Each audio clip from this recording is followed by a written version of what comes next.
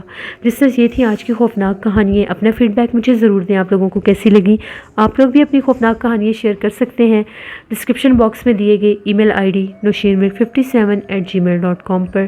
اس کے علاوہ آپ لوگ مجھے کمنٹ باکس میں بھی سٹوری شیئر کر سکتے ہیں. انشاءاللہ very soon horror Urdu centre پر نیو ناول میں سٹارٹ کروں گی، تو آپ لوگ اس کو ضرور وزٹ کریے گا. انشاءاللہ کل آپ لوگوں کے ساتھ پھر ملاقات ہوگی. اپنا بہت سا خیال رکھیے گا. اپنی ڈھیروں دعا میں مجھے میری فیملی کو ضرور یاد رکھیے گا. Thank you for watching. Stay blessed. اللہ نگہبان.